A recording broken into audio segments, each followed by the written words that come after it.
Sejam bem-vindos ao nosso canal.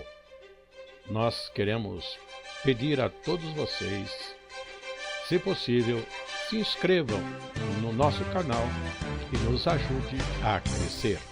Também não esqueça de deixar ao final o seu like, se gostou ou não gostou do nosso estudo.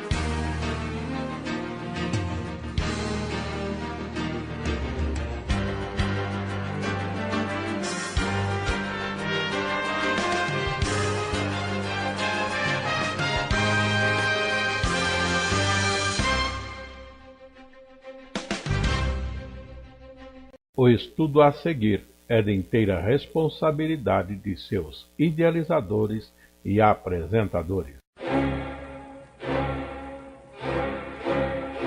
E vamos ao estudo da Palavra de Deus com o pastor Afonso Chaves no tema Nada acontece sem a permissão de Deus.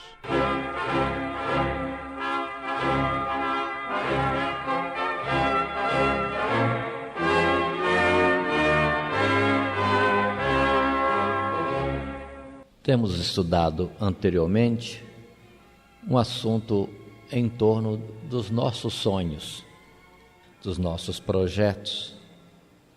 Os irmãos podem lembrar que consideramos pela palavra de Deus, que nada acontece, na verdade, segundo aquilo que nós planejamos. De um modo geral, as coisas acontecem diferente, às vezes bem diferente do que programamos, mostrando que não somos nós que regemos a nossa vida. Nossa vida primeiramente pertence a Deus e é conduzida por Ele da forma que na verdade Ele quer. Ninguém vive para si, ninguém morre para si. Temos pontos interessantes nas Sagradas Escrituras que precisamos ter em conta, que Deus realiza os sonhos que possamos ter, mas se esses sonhos primeiramente forem os de Deus em nós. Ele continua sendo o Senhor e nós continuamos sendo o seu servo. Como também muitos na simplicidade dizem assim, que onde estiver o servo, aí estará o seu Senhor. Não é assim, é onde estiver o Senhor, aí estará o seu servo. Ideia contrária que muitos na simplicidade dizem, que onde ele vai, o Senhor vai com ele. Não é bem assim. O Senhor é que vai e nós devemos estar onde o Senhor quer que onde Ele quer que nós estejamos. Ele é o Senhor, Ele que comanda tudo. Agora em Eclesiastes capítulo 9, dentro dessas colocações, há uma palavra difícil também, mas que desarma-nos do nosso orgulho, da nossa soberba, da nossa presunção, do nosso eu que acha que pode ser alguma coisa, fazer alguma coisa de si mesmo.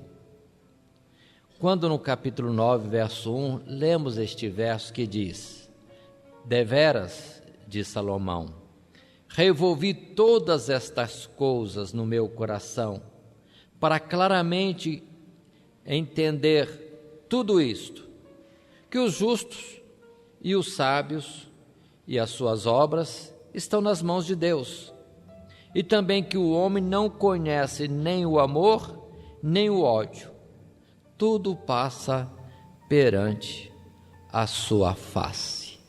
Paremos. Se ficarmos nesta palavra, só nisso, sem argumentarmos o domínio de Deus sobre nós, parece que a gente não tem poder sobre nada. Segundo esta palavra, Salomão está dizendo que somos espectadores de algo que acontece até mesmo nas nossas próprias vidas. Quando ele diz: o homem não conhece nem o amor nem o ódio, tudo passa perante a sua face. Somos assistentes. Estamos no meio de um evento em que nós não comandamos tudo, nós só presenciamos. Passa diante de nós. Continua ainda Salomão dizendo no verso 2: tudo sucede igualmente a todos, O mesmo sucede ao justo e ao ímpio, ao bom e ao puro, como ao impuro, assim ao que sacrifica como ao que não sacrifica, assim ao bom como ao pecador, ao que jura como ao que teme o juramento. Este é o mal que há entre tudo quanto se faz debaixo do sol, que a todos sucede o mesmo, que também o coração dos filhos dos homens está cheio de maldade, e que há desvarios no seu coração, na sua vida, e que depois se vão aos mortos. Diante de uma palavra dessa, irmãos, considerando que a sabedoria que Deus deu a Salomão, como deveríamos estar agindo, como considerar estes fatos, que aqui são colocados assim de uma forma tão cruel, tão forte. A palavra de Deus tem instrução para tudo, mas o que queremos captar aqui é que estamos dentro de um quadro e que as coisas acontecem, tudo passa por nós, sendo justo ou sendo injusto, sacrificando ou não sacrificando. Aqui mesmo no capítulo 9, ainda temos o verso 11 e 12, quando diz: voltei-me e vi debaixo do sol, que não é dos ligeiros a carreira, nem dos valentes a peleja, nem tampouco dos sábios o pão, nem ainda dos prudentes a riqueza, nem dos entendidos o favor, mas que o tempo e a sorte pertencem a todos, que também o homem não conhece o seu tempo, como os peixes que se pescam com a rede maligna, e como os passarinhos que se prendem com o laço. Assim se enlaçam também os filhos dos homens no mau tempo, quando cai de repente sobre eles. Quanta coisa! Nesta vida somos mero espectadores, nada podemos fazer, e se fizermos, faremos o certo, o correto? Ainda mais quando a palavra diz antes que o nosso coração está cheio de desvarios. Como viver neste mundo? Como fazer? São coisas tremendas que mostram, irmãos, que em nós mesmos não podemos nos apoiar em coisa alguma, até mesmo quando nós queremos fazer um ato achando que é de justiça. A palavra diz bem claro que as nossas justiças são como trapos de imundícia, mostrando para nós mesmos que até o bem que queremos fazer será bem. Para quem lê a palavra de Paulo lá em Romanos, fica até um pouco assustador quando o Paulo diz que o bem que eu quero fazer, isso não faço. O mal que eu não quero fazer, está diante de mim. Que situação a nossa! Que situação a nossa! O que poderíamos então estar fazendo? Folheando ainda a palavra, no capítulo 8 de Eclesiastes, palavras difíceis, mas explicam muita coisa que por entre nós se passa. Quando diz Salomão no capítulo 8, quem é como o sábio? E quem sabe a interpretação das coisas? A sabedoria do homem faz brilhar o seu rosto, e a dureza do seu rosto se muda. Eu digo, observa o mandamento do rei, e isso em consideração para com o juramento de Deus. Não te apresses a sair da presença dele, nem persistas em alguma coisa má, porque ele faz tudo o que quer. Porque a palavra do rei tem poder, e quem lhe dirá, que fazes? Quem guardar o mandamento não experimentará nenhum mal, e o coração do sábio discernirá o tempo e o modo. Porque para todo propósito há tempo e modo, porquanto o mal do homem é grande sobre ele. Ainda, Verso 7. Porque não sabe o que há de suceder e como haja de suceder. Quem lhe dará ou lhe dará a entender? Nenhum homem há que tenha domínio sobre o espírito para reter o espírito, nem tem poder sobre o dia da morte, nem há armas nesta peleja, nem tampouco a impiedade livrará os ímpios. Tudo isso vi, quando apliquei o meu coração a toda obra que se faz debaixo do sol. Tempo há em que o homem tem domínio sobre o outro homem para a desgraça sua. Assim também vi os ímpios sepultados, e eis que havia quem fosse a sua sepultura.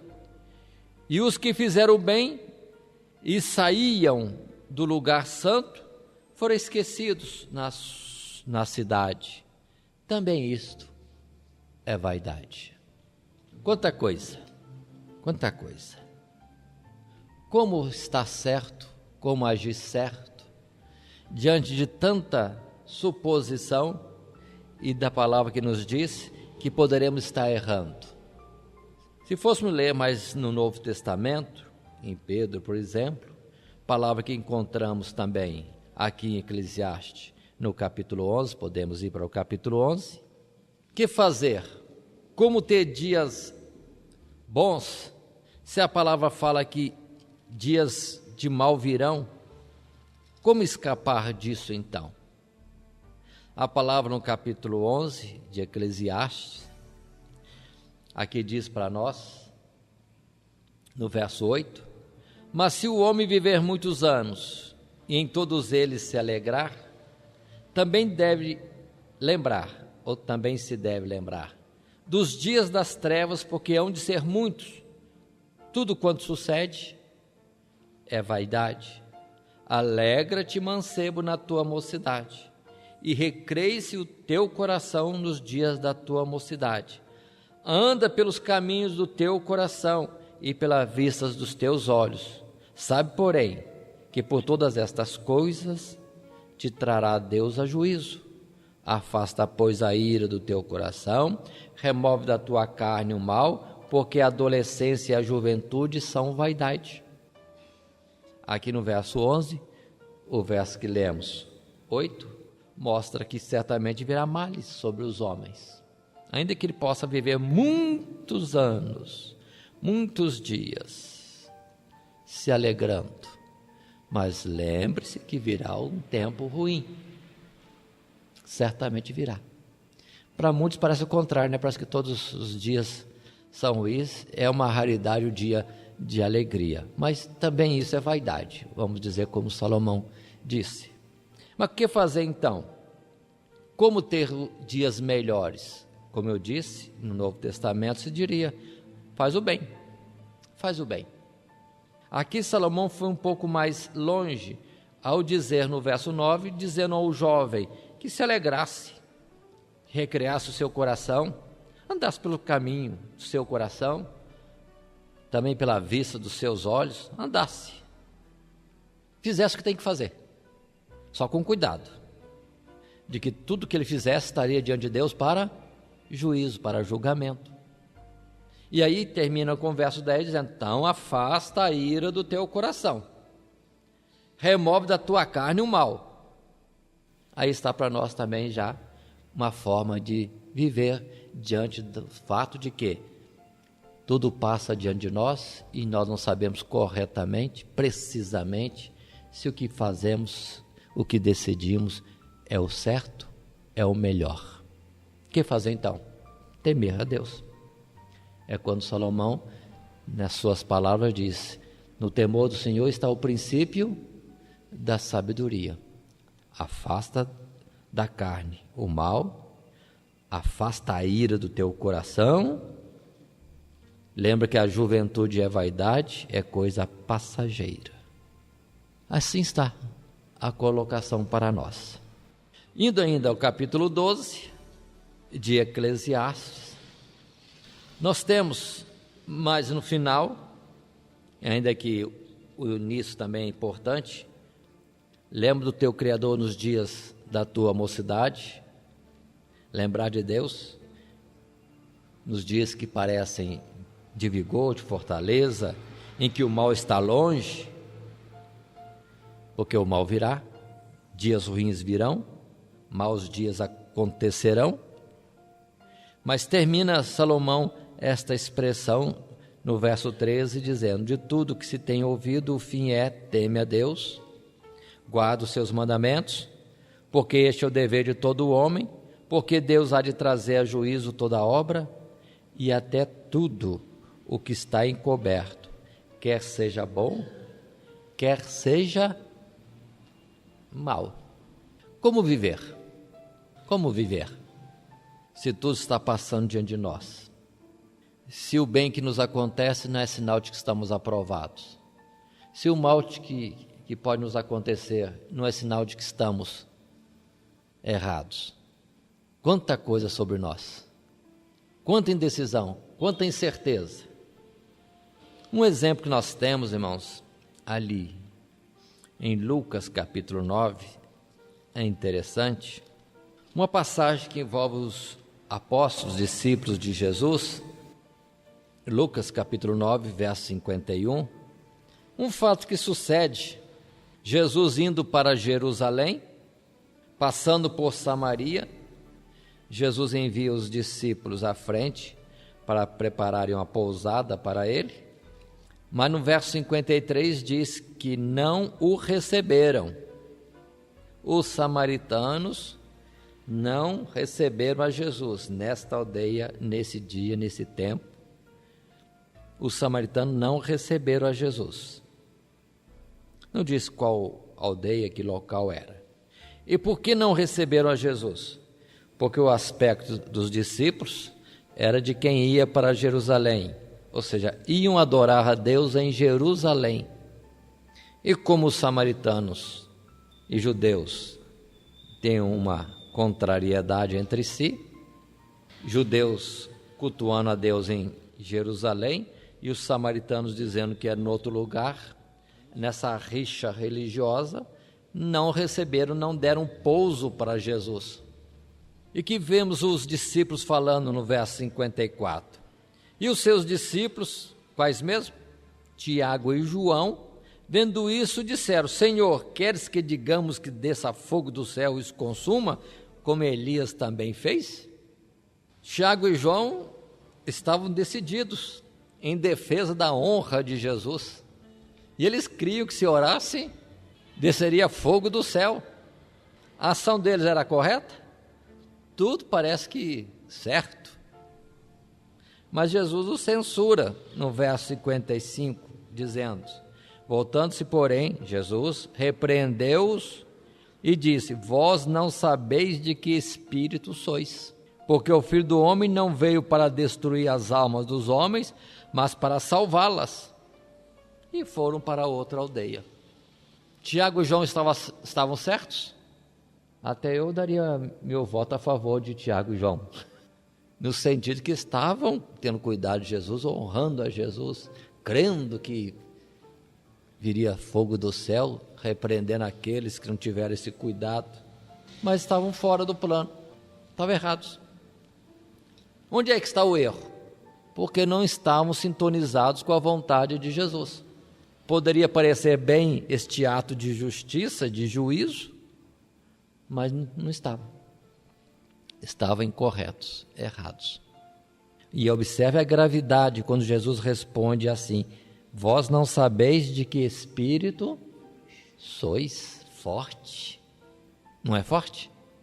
Como também lembremos de Pedro, quando Jesus estava sendo preso ali no Getsêmani, Pedro lançou mão da espada e avançou contra um dos homens que vinham prender Jesus. Cortou-lhe a orelha. Valente? Talvez sim. Se colocou para defender Jesus? Talvez sim. Mas Jesus também censurou esta ação. Quem com ferro fere, com ferro será ferido. Embainha a espada. Irmãos, existe uma forma certa de agir. E a forma certa de agir é segundo a direção e vontade de Deus. Qualquer aparência não vale nada se não estiver dentro da sintonia com o Espírito de Deus. Não adianta. Vamos assim considerar outras passagens interessantes que nós vemos. Vamos para Samuel. Os questionamentos vão aparecendo. A pena de morte é errado. Então o prender também é. O açoitar também é. Cada coisa tem o seu tempo. Nabucodonosor veio trazer uma grande destruição sobre o povo de Deus, Israel. Mas isso vinha de Deus. E Deus chamou a Nabucodonosor, que destruía o povo dele, de meu servo. Por isso que lemos aquela palavra, que o sábio compreende o tempo e o modo. Já houve um outro tempo, que quem atacou Israel foi gravemente depois condenado, como Senaqueribe, que quis atacar Jerusalém no tempo de Ezequias. E já vemos um outro a quem Deus chama de meu servo, meu ungido, que foi Ciro, mas com atuação totalmente contrária, beneficiando o povo de Israel, dando liberdade, mandando-os voltar para Jerusalém, para reconstruir a cidade, a nação, o templo, ainda dando ouro para eles. Ações totalmente diferentes, épocas diferentes, mas nesses casos, segundo a vontade de Deus. Vamos ver então Samuel, que nós estamos procurando. Quando temos uma ocasião em quem dominava, no capítulo 14, 1 Samuel 14, Saul reinava e as guerras contra os filisteus eram constantes. Entre os homens valentes do povo de Deus encontramos Jonatas, o filho de Saul, valente, guerreiro, mostra-se destemido em tudo. E aqui no capítulo 14 nós vemos que ele com o seu escudeiro, ou no outro lugar chama de pajem de armas, ele é o guerreiro e o outro ajudando, levando armas, companheiro de batalha. Os dois sozinhos vão de encontro aos filisteus, nem pergunta que número que é que tem do outro lado, eles vão. Verso 8: Disse, pois, Jonatas: eis que passaremos aqueles homens e nos descobriremos a eles. Se nos disserem assim, parai até que cheguemos a vós, então ficaremos no nosso lugar e não subiremos a eles. Porém, dizendo assim, subi a nós, então subiremos, pois o Senhor os tem entregado na nossa mão, e isso nos será por sinal. Verso 11: Descobrindo-se ambos eles, pois, a guarnição dos filisteus, disseram os filisteus: eis que já os hebreus saíram das cavernas em que se tinham escondido. E os homens da guarnição responderam a Jonatas e ao seu pajem de armas e disseram: subi a nós, e nós vou-lhe ensinaremos. E disse Jonatas ao seu pajem de armas: sobe atrás de mim, porque o Senhor os tem entregado na mão de Israel. Pronto. E segue-se aqui a narrativa de que Jonas sozinho enfrenta os filisteus e vai trazendo morte a vários homens, de tal forma que caiu pavor sobre os filisteus e sai correndo. Toda a guarnição dos filisteus. É quando os demais israelitas aí entram em batalha, numa vitória que Deus lhes concedia. Mas como começou isso? Um homem com seu pajem, Jonatas. Mas isso é muita coragem? Não foi só coragem. Foi coragem e procurando entender qual é a vontade de Deus no caso.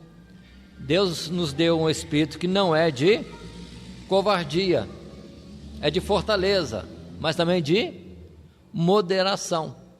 Aqui diz que Jonatas, com seu pajem, matou 20. O resto pôs a correr. Muito bem.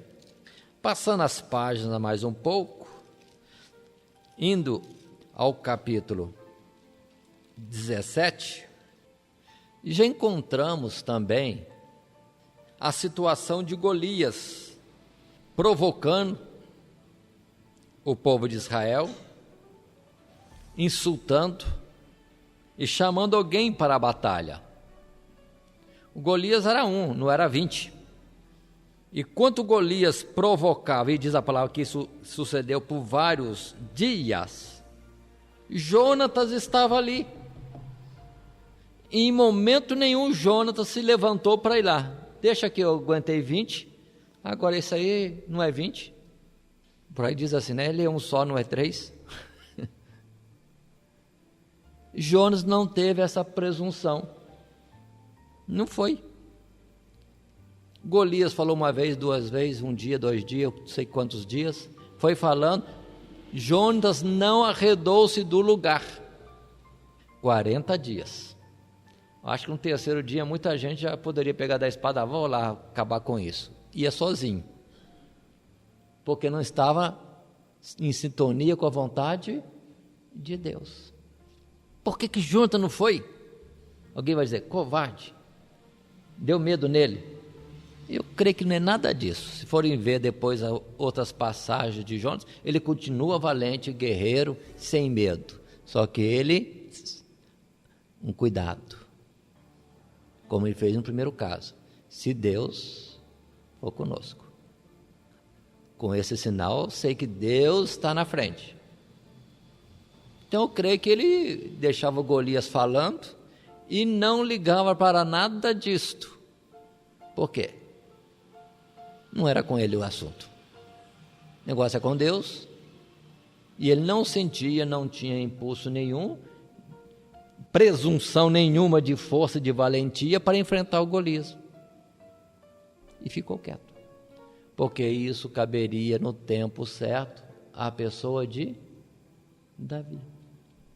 Que sendo um novo, mancebo, talvez não aspecto de guerreiro, não experiência de guerreiro, conforme Saul percebeu, todos perceberam, mas quando Davi se apresenta, não teve quem desse contra. Davi foi enfrentar Golias e venceu. Por quê? Ia em nome do Senhor dos Exércitos. Se em Davi houvesse um pouquinho de orgulho, presunção, pronto, o negócio já estava atrapalhado. Deus é santo. Mas Davi não enxergou nada, nem presunção, nem tamanho do gigante, nada. Quem é esse que se levanta contra o Deus vivo? E partiu contra. Mas ele foi impulsionado por quem? Pelo próprio Espírito de Deus. Então, na verdade, Davi não premeditou, não pensou, não analisou. Viveu o ato. E agiu certo porque estava no Espírito de Deus. Assim podemos entender mais à frente aquela atuação de Elias. Elias enfrentou quantos profetas? 850 profetas. E mais Acabe. E ele nem se preocupou se a Jezabel vinha ou não vinha para o desafio. Deus tinha falado com ele, apresenta-te a Acabe. E ele foi. E chamou, vai com seus profetas, Monte Carmelo, que nós vamos fazer a prova. Qual é o Deus que é Deus? Baal ou Jeová? O Deus que é, que era e que há de vir? Ou esse Baal aí? O que manda fogo. Quando ele vai para o Monte Carmelo, ele zomba, ele ri, leva a calha com Baal, com todo mundo. Depois faz uma oração simples: Senhor, mostra que eu sou teu servo, que eu estou fazendo aquilo que o Senhor mandou. E fogo desceu do céu. E outros fatos mais acontecem que mostram que Elias estava alegre, eufórico. Porque quando, depois de ter orado, e ter orado insistentemente, 7 vezes, vamos dizer assim, e que vem a chuva, ele sai correndo, como que passando à frente de Acabe com carruagem e tudo. Mas daqui a pouco vem a notícia: Jezabel falou que amanhã mesmo você vai pagar por isso. O que Elias faz? Manda ela vir. Acabei com 850 agora há pouco. Uma mulher só, não é nada. Em Elias não há presunção nenhuma. A gente vê ele pegando a malinha dele e indo embora. E falando com Deus: Deus, só sobrei eu. Eu não sou melhor do que meus pais, recolhe a minha vida. Não foi covardia, irmãos. Não foi desespero. Ele, como diz lá em Eclesiastes, não sabia qual era a atuação de Deus. Deus não revelou, não tem nada a fazer. Vamos embora. Jezabel vem aí? Vem. Não tem palavra de Deus, então vamos embora. Aí que está. Ser dirigido por Deus, temer a Deus, não fazer coisa nenhuma, ainda que seja mais simples, se Deus não estiver na questão.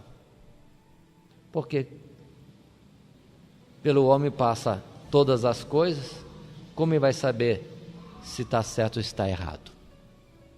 Somente teme a Deus e vai em frente.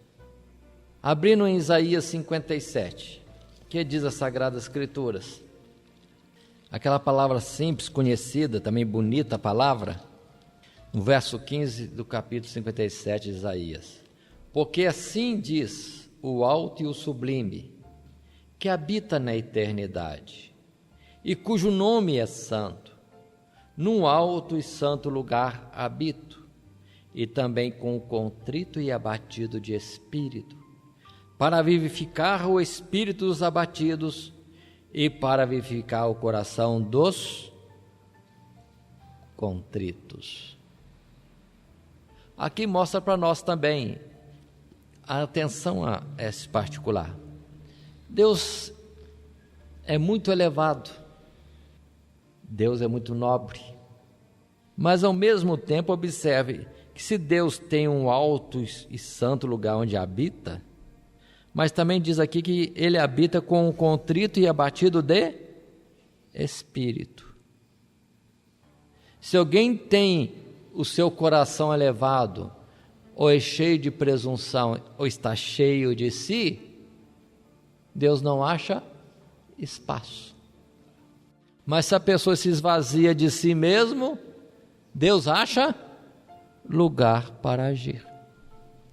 Essa palavra que diz aqui abatido, contrito, faz menção àqueles que estão arrependidos, quebrantados, humilhados.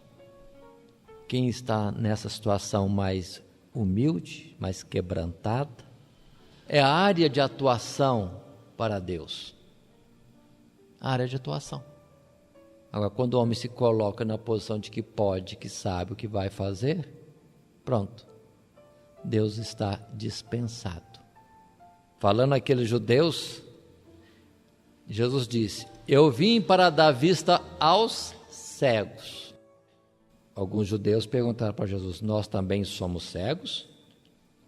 Eles não estavam se achando cegos. E Jesus responde: como vocês dizem que vem, o vosso pecado permanece. Jesus é o bom médico. Como médico pode atender, ajudar, dar o caminho da cura, curar os que são doentes. Mas se alguém diz que não está doente, dispensa o médico. É assim, vamos agora para Mateus também, capítulo 5, que vem aquelas bem-aventuranças. Vários lugares na Bíblia mostram isso. No verso 3 de Mateus 5, as bem-aventuranças que todos nós conhecemos. Bem-aventurados os pobres de espírito, porque deles é o reino dos céus. Bem-aventurados os que choram, porque eles serão consolados. Bem-aventurados os mansos, porque eles herdarão a terra. Bem-aventurados os que têm fome e sede de justiça, porque eles serão fartos. Bem-aventurados os misericordiosos, porque eles alcançarão misericórdia. Bem-aventurados os limpos de coração, porque eles verão a Deus. Bem-aventurados os pacificadores, porque eles serão chamados filhos de Deus. Bem-aventurados os que sofrem perseguição por causa da justiça, porque deles é o reino dos céus. Bem-aventurados sois vós quando vos injuriarem e perseguirem, mentindo, disserem todo o mal contra vós por minha causa. Exultai e alegrai-vos, porque é grande o vosso galardão nos céus, porque assim perseguiram os profetas que foram antes de vós. Na verdade, irmãos, o nosso comportamento diante de Deus, a nossa posição mais correta diante de Deus, como diz as Sagradas Escrituras, é de sermos ovelhas. As ovelhas, na verdade, parecem não ter iniciativa de coisa alguma, está sujeita inteiramente ao pastor, inteiramente. É o pastor que deve ter o cuidado de levá-las ao ribeiro, levá-las aos pastos para serem apacentadas. É o pastor que vai agir contra o lobo, contra o leão, contra o urso. É todas essas coisas. Isso mostra para nós a posição mais correta do nosso ser, é estar quieto diante de Deus, confiante de que Ele vai fazer o que tem que fazer, e não presumirmos de nós coisa alguma. É onde muitos, às vezes, dão ouvidos ao seu próprio espírito, a algum sentimento interior, e acabam falhando. E chegam a dizer que Deus mandou, Deus falou, quando muitas vezes Deus não falou e não mandou nada. Veio de onde isso? Do seu próprio coração. É melhor a gente demorar para Deus falar mais forte e nós temos a certeza e irmos na vontade de Deus, do que presumir que Deus mandou e ir sem Deus ter mandado. É melhor Deus dizer para nós, já tem falado tantas vezes, quantas vezes quer que não fale? É melhor ser como Gideão, fazer prova do Senhor 1, 2, 3 vezes, ou quantas vezes precisar, para ir inteiramente dentro da vontade de Deus, tirando fora qualquer presunção do coração. Por quê? Estaríamos fazendo certo no nosso agir? Estaríamos fazendo errado no nosso agir? Qual é o certo? Qual é o errado? Há um tempo e há um modo para todas as coisas. Nós temos em Lamentações também, no capítulo 3, uma passagem que nos ajuda para nós considerarmos esses pontos. Quando no capítulo 3, entre tantas coisas importantes que nós temos aqui, uma palavra simples, que diz assim no verso 37.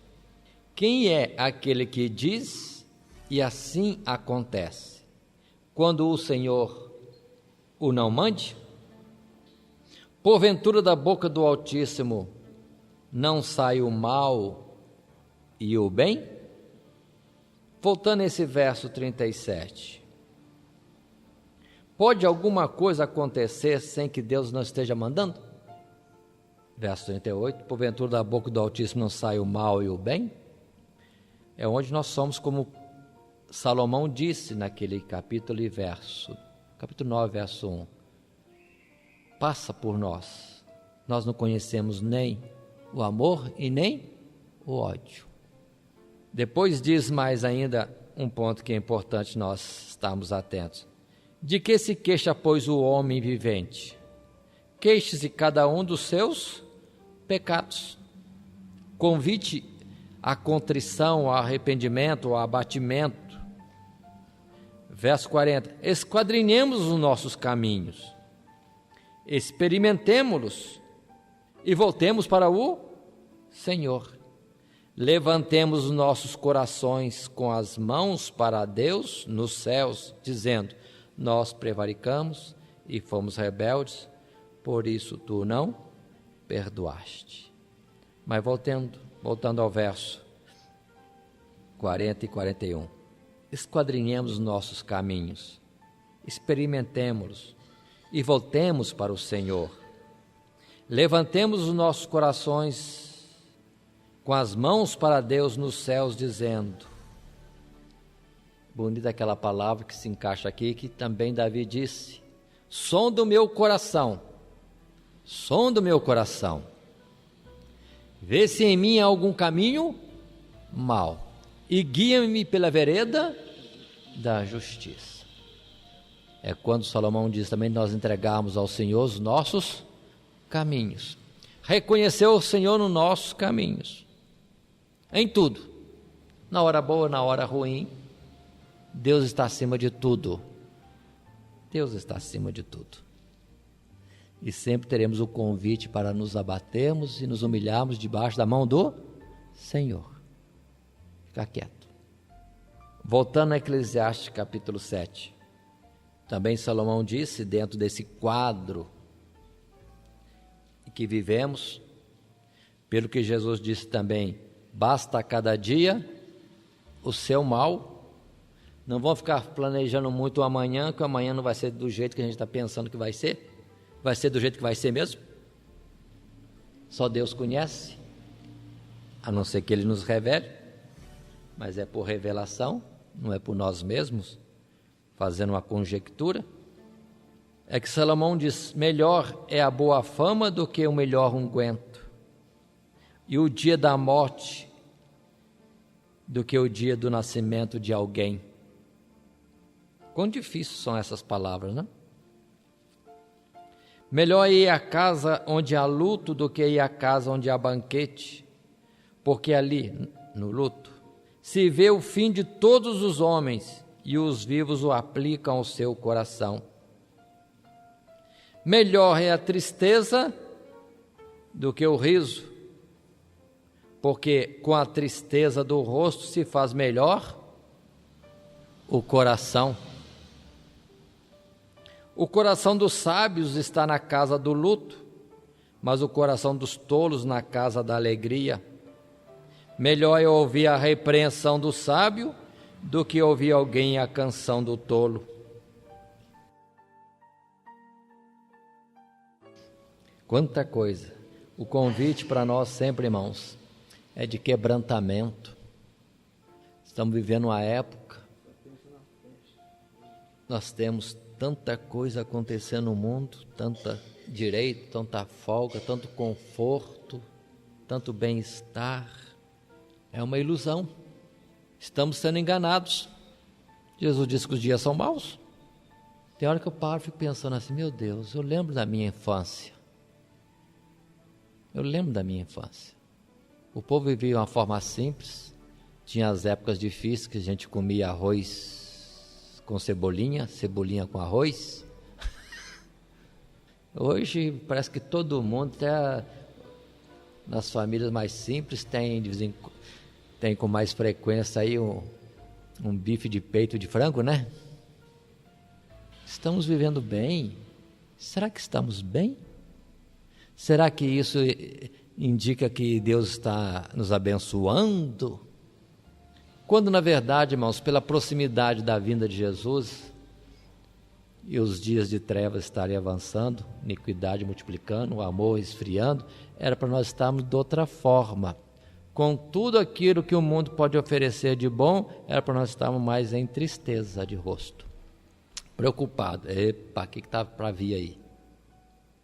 O que poderá vir? E ficar abatido e humilhado, quieto, procurando entender o tempo e a vontade de Deus e o seu agir. Ninguém sabe. Mas voltando a Joel, o convite ali é para o jejum, para o clamor, para o choro, para o saco, para a cinza. E nós vemos hoje em dia o povo mais voltado para outro aspecto. Continuando no capítulo 7 de Eclesiastes, verso 13, quando diz: atenta para a obra de Deus, porque quem poderá endireitar o que ele fez torto? Verso 14: no dia da prosperidade goza do bem, no dia da prosperidade, mas no dia da adversidade considera, porque também Deus fez a este em oposição àquele, para que o homem nada ache que tenha de vir depois dele. Observe essa explicação de Salomão. Muitas vezes somos afligidos nesse mundo, e alguns talvez até mais, talvez para nos desprender dessa ligação a esta terra, o amor a este mundo, a esta vida, quando Deus está nos convidando para uma outra vida. Atenta para a obra de Deus, porque quem poderá endireitar o que ele fez torto? No dia da prosperidade goza do bem, mas no dia da adversidade considera, porque também Deus fez a este em oposição àquele, para que o homem nada ache que tenha de vir depois dele. Para nos desligar mesmo deste mundo. Continua a palavra: não sejas demasiadamente justo, nem demasiadamente sábio, porque te destruirias a ti mesmo. Palavra difícil esta. Tem gente que quer se fazer demasiadamente justo, se acha justo mais do que os outros, em forma tal que, achando que está melhor, aí está pior.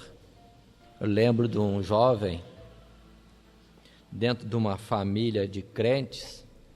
Eu era novo convertido, mas estranhei alguma coisa, e é isso mesmo, porque desviou o pai, ele ficou lá: não, mas eu estou firme. Meu pai desviou, mas eu estou firme. Eu e minha mãe. Passa o tempo, a mãe dele desviou, mas eu estou firme. O pai e a mãe já foi, mas eu estou firme. Aquilo me doeu, mas em vez dele ficar entristecido porque o pai e a mãe estavam desviados, não estavam no evangelho, ele estava se gloriando, se enchendo de vitória e justiça e fé pela queda dos outros, aprovando-se a si mesmo na queda dos outros. Demasiadamente justo, enquanto na verdade não era nada disso. Verso 17: não sejas demasiadamente ímpio, nem sejas louco, porque morrerias fora de teu tempo. Se alguém acha que não vale a pena estremecer, como alguns chegaram a dizer, e Paulo cita: